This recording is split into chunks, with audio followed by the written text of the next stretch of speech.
Hello, this is Renee again, and welcome to my channel, A Lot to Tell. A lot of people want to know why I voted for President Donald Trump.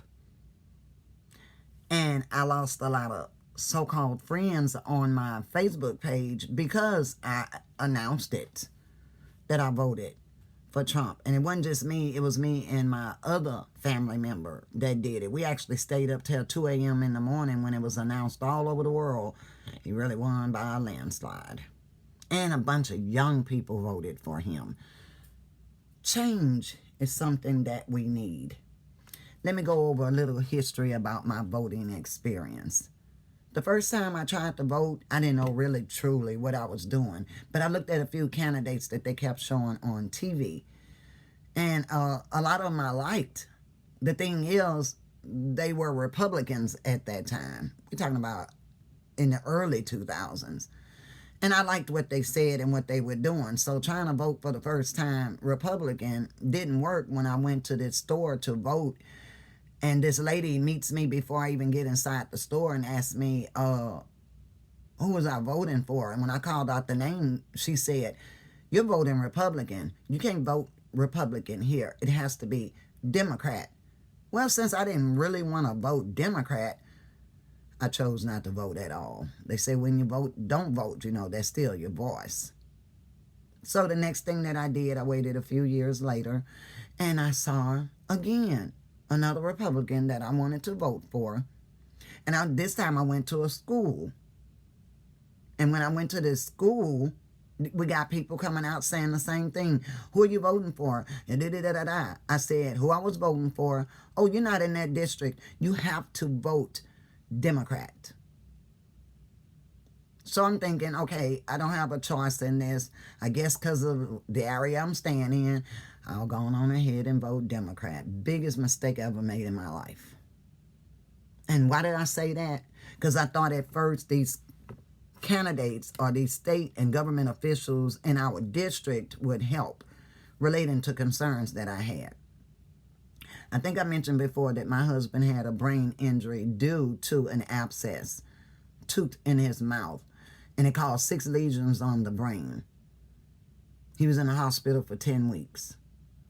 And the medication that was given to him by the dentist wasn't penicillin and it wasn't amoxicillin.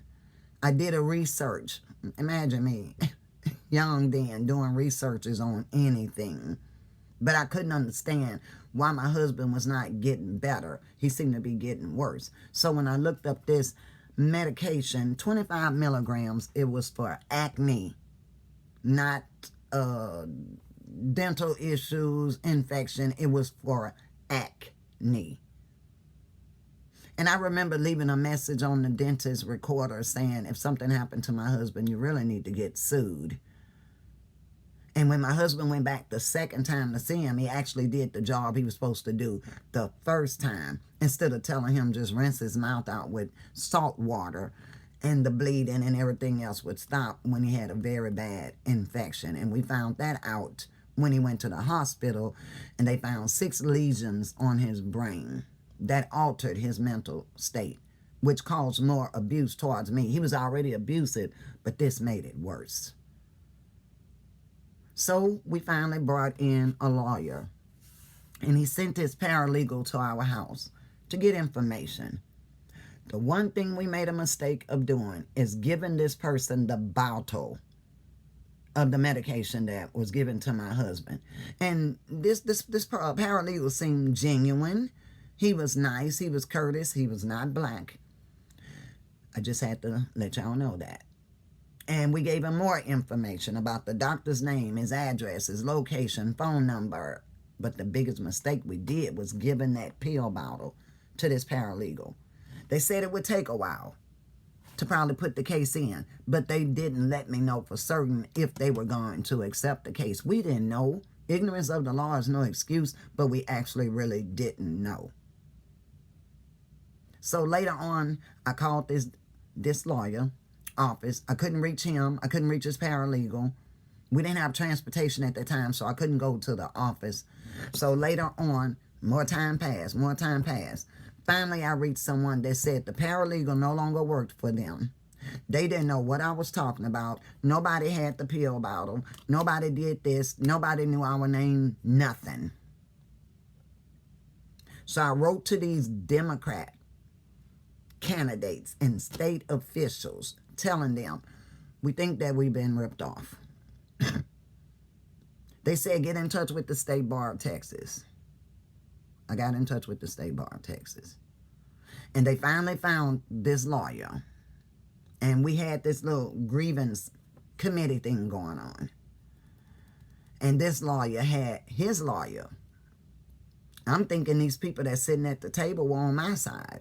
I had the lawyer's phone number. I knew who this person was. I even talked to this lawyer in the evening time because he wanted to, I guess, update what his paralegal got information from me.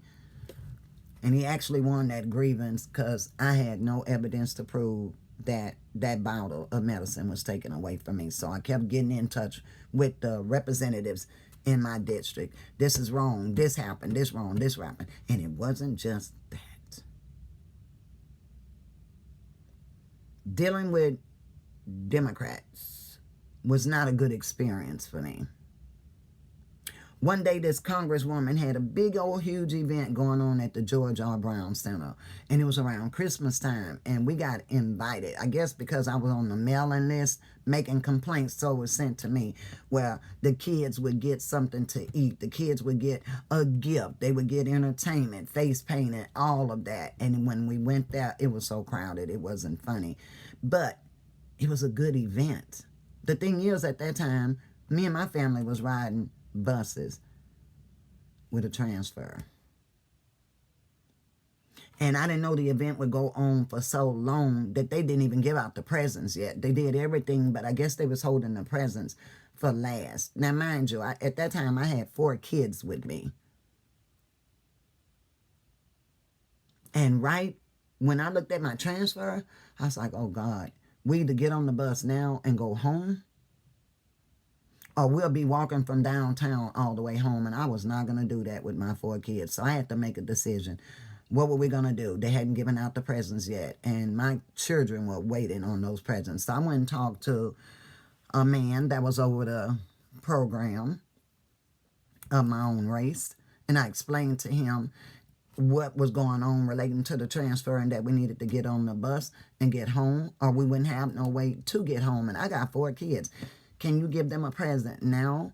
Because we've been here since this morning, and it's in the afternoon, and we need to get back home. This man looks at me and says, no, we're not doing anything like that. Presents are at a certain time to be given out. I said, but we've been here all morning, and my kids, could y'all make an exception so they can get their gifts now, and we can leave and get home on time? And he still said no.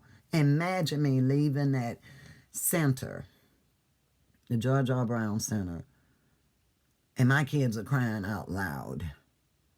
I'm crying silently, knowing they wanted a gift, because I had nothing at that time to give them. It hurt me, but it hurt me more that my children were hurting because they couldn't get a gift. I begged and I tried and was still denied. Nobody owes us anything, but the event was supposed to be for the children, the neighborhood, the poor, those that didn't have much. And that's the reason why I took my children there. I didn't know that there were stipulations on a lot of things. And I didn't know that people didn't care if you had a transfer and you need to get home or not, or you have 4 children that's crying. We're not going to give them nothing.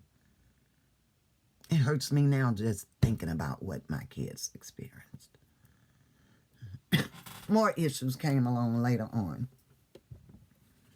And I was told by one of my family members that somebody told them, helping them in the booth, who to vote for. So with all of that mess and crap, nobody listening to me, Democrats not listening to me, my concerns, my issues, my problems with injustice, even to this day and age. I didn't vote for Trump the first time. To be honest with you, I didn't even vote for President Obama. I was tired of voting. I stopped voting for almost 10 years because I was tired of voting for people that get in office and don't do nothing. And one thing they didn't do was listen to their own constituents. So me and my family, the ones on my side, we decided we was going to make a difference and a change. And supposedly the district that we're in right now, that was no problem voting Republican. But that one was not the reason. I remember President Trump doing in his first term a lot. People don't see that. People don't want to acknowledge that. They just rather put him down. But if you notice it, they put down President Biden because he was more focused on COVID-19 than he was with the economy suffering, inflation, people starving, people hungry.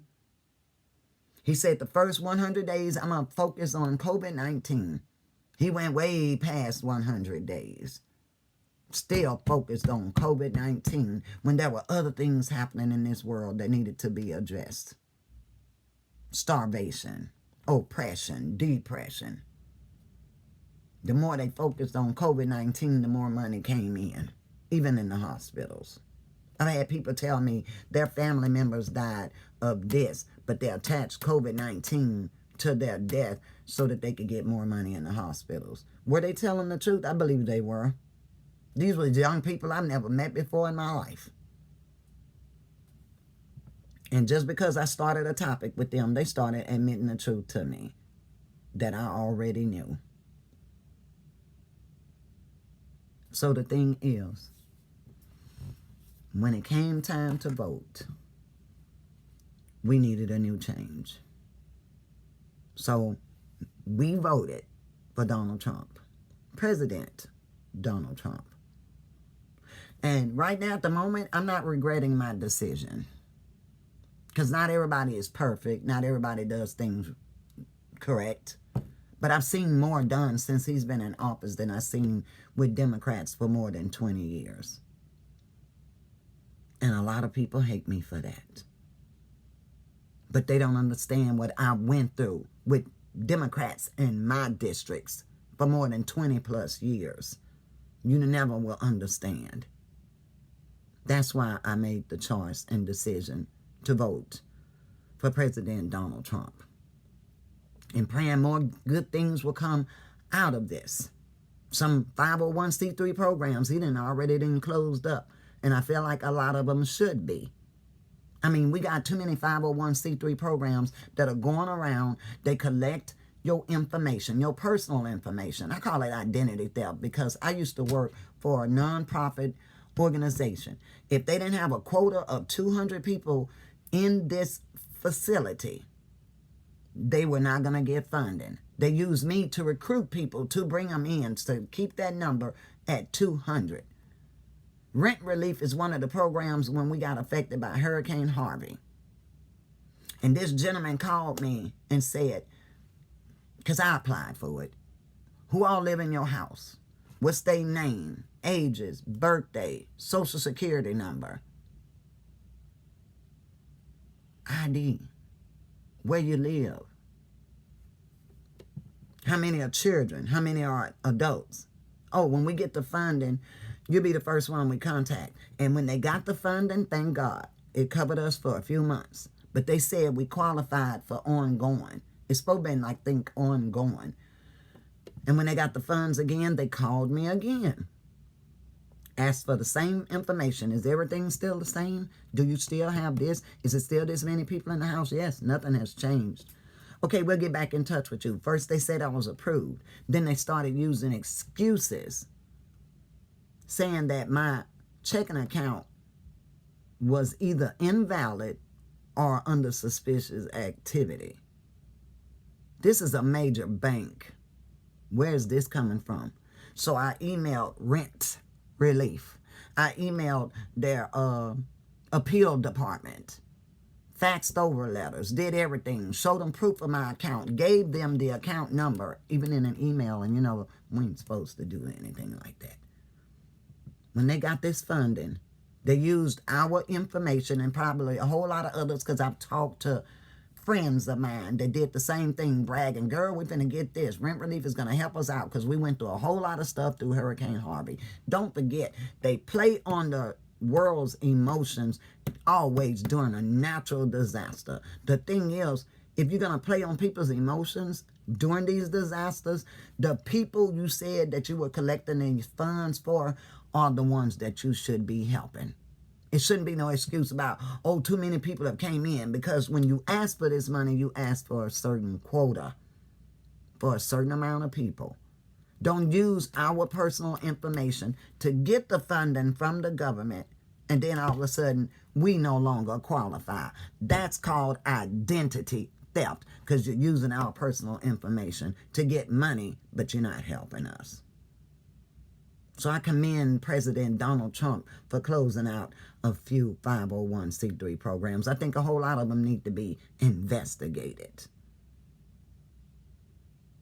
But long as people are underhanded and getting their share and the system is corrupted, this world is corrupted, nobody wants to do that.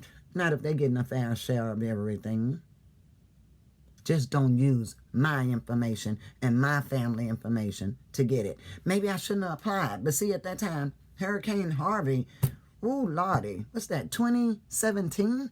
He did a whole lot. I even went through bogus bundle deals that people tricked me in and robbed me out of my money, and then had the nerve to charge me outrageous rates when I was quoted one price, but it increased. I thought that was against the law too. Price gouging with food and gas and all of this stuff. So how can you say it's against the law, but they still doing it?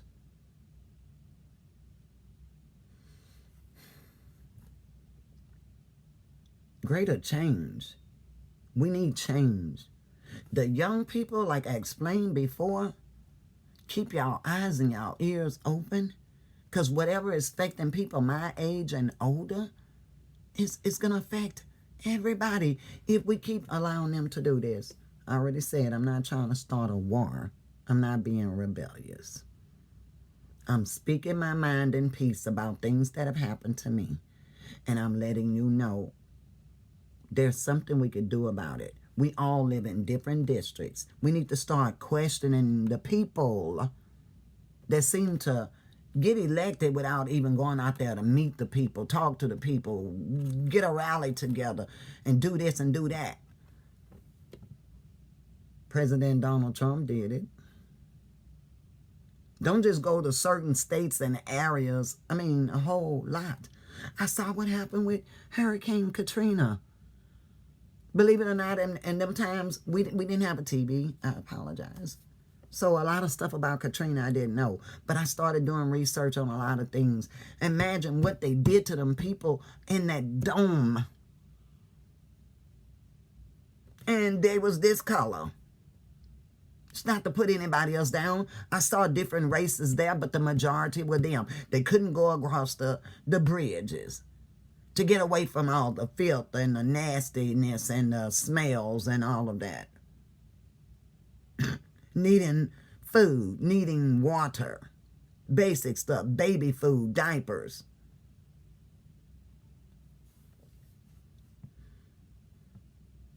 Yes, it made me angry. Because I could feel their pain and they hurt. Because I know what it's like to be ignored when you're in need. We don't purposely try to be poor folks, living in poor neighborhoods, being what they call us combative. We always got attitudes. With injustice, can you blame us when you're not listening? We made the pleas quietly, and you just knocked it out the way and say, oh, I'm just going to ignore her. Well, if enough of us start talking to people that are elected in our districts and you feel in there's an injustice or unfairness going on, start speaking it out. Why is it wrong for us to speak out for what we believe in? Why is it wrong that when we say things a certain way, we're being combative, attitude, crazy? Our children are hungry. We want good things for our families too. And getting back to Katrina, the majority of them that lost their homes, and then they didn't even give them the money's worth of what their land was. And you don't understand why we act like we do. We weren't born that way. It was how we were treated, how we are treated now. That's why I'm on here. Because I'm tired of this stuff going on. Everything else is broad, but nobody knows what's going on behind the scenes except a few people like me and probably more, of how people in office, people in power treat us. They don't need our vote. They don't have to come out and talk to us anymore. They got it set. One person was in office so long, I'm like, how? Who's voting for you? I see you not doing anything. When they did redistricting, I made sure I saw all of those meetings.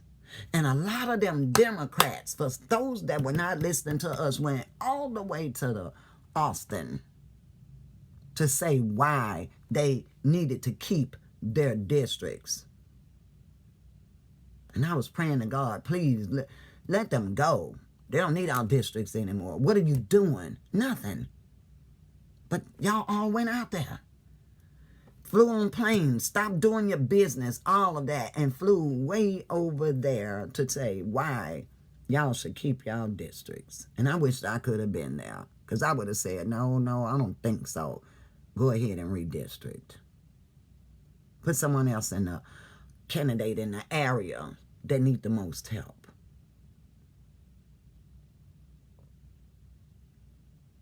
Talking about they use old laws like people in church, like ministers and pastors. What they do is they always going around talking about you robbing such and such.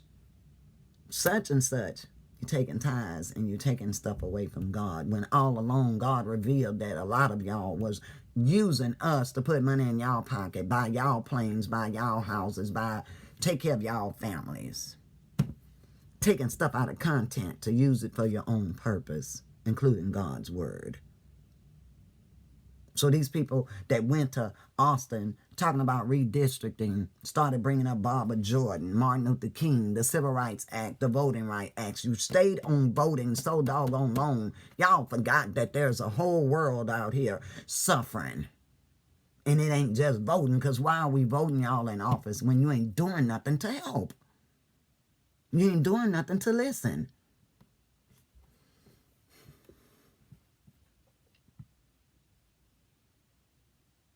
I'm not saying everybody in the world is racist, because I done said it too many times before. Sometimes people of our own race treat us worse than another race. Long as they're at the top, they don't give a darn who's at the bottom. And I'm one of them that they're looking at like that. My sin and my hurts and my pains and what me and my children have gone through don't mean nothing. So let's try a Republican. Let's vote differently. Like I said, so far so good. And I'm praying that it'll stay that way.